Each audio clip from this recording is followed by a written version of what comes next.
Another really, really big question I get from a lot of clients over the years, how much do I eat? I smile because it's a really tough question to answer simply. And so without getting into too many confusing components, let's start off with talking about basic stuff about portion control, how you can do well using some simple strategies, and then we'll move through the levels that we can go with there. So to start off really simply, what is portion control? It's just how many calories you should be eating in a day, or what should a meal look like. So we talk about per meal and per day in order to achieve your goals. Really, there's three kind of goals. It's to gain weight, to lose weight, or to maintain weight. And of course, gain weight, we want to build more muscle mostly. Lose weight, we want to usually lose more fat. And then maintaining, we want to stay as healthy as we can with a body composition that makes good sense.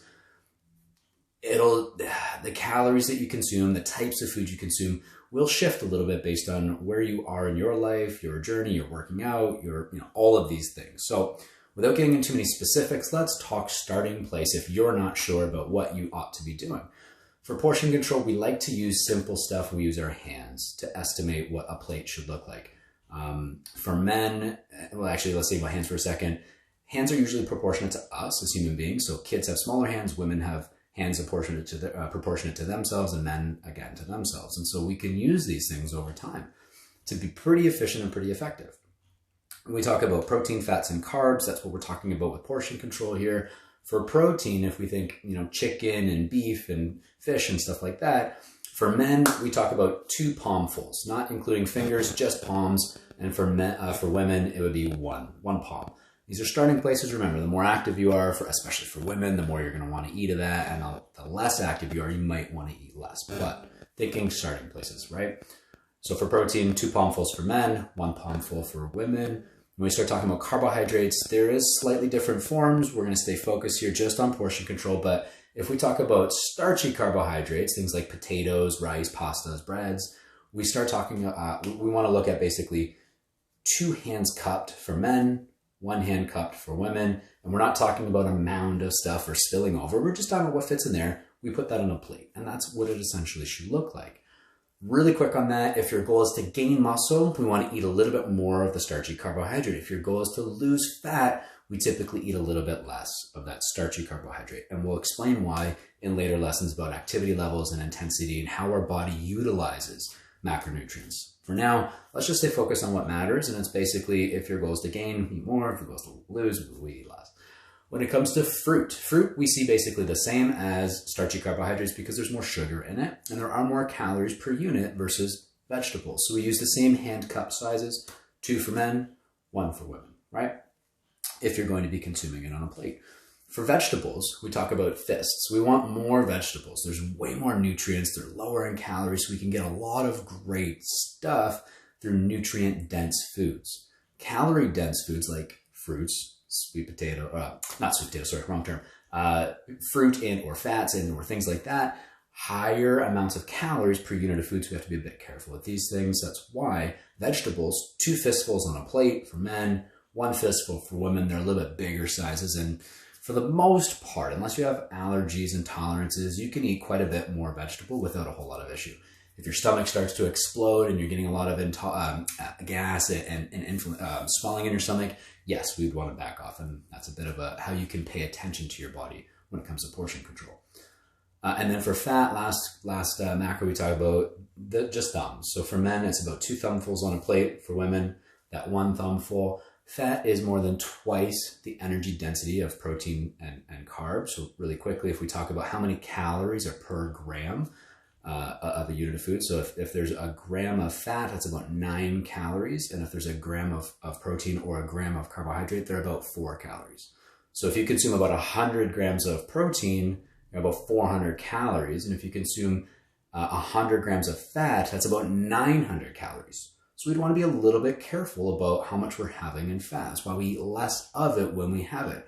So that's why when we say, yes, avocados are good, when a client says they eat 3 avocados a day, I say that might be a bit too much. It's just like water. If we have 15 liters of water a day, we might kill ourselves by drowning or stripping out all the nutrients because we pee like 16 times a minute. And so the right amount of stuff matters, okay? And that's why we talk about portion control here. Yes, we'll dive into calorie counting and all that stuff. And I do believe it's very important for people to understand at least the basics with calorie counting so that they're able to use their hands way more effectively over time, especially if you go to a restaurant and if you're putting together a bigger dish with multiple types of food in it, you'd really be able to have a better handle on that for the long run. So we will talk about calorie counting. We will talk about this without getting into too much nitty gritty.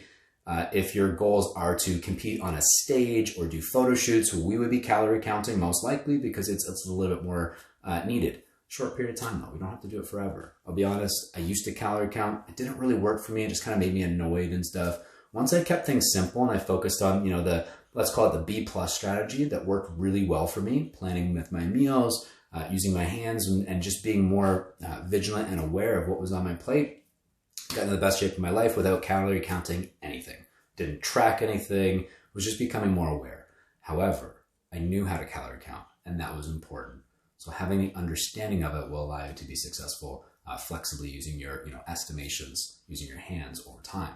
So for now, let's keep it pretty simple. We'll use our hands for portion control. We'll understand that protein, fat, and carb and how those work with the amount of calories. Remember, fat is a little bit more nutrient, well, it's about double nutrient density. So there's more double calorie density, sorry. So there's far more calories in 1 gram of fat versus protein and carb.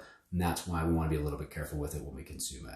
If I was to say a blanket approach for people, when we talk about how much stuff to eat, that's when we've used our hands. So I'm not going to suggest 100 grams of protein for this individual and 300 grams of carbohydrate and 60 grams of fat or anything like that, because it would just matter so much about where you are.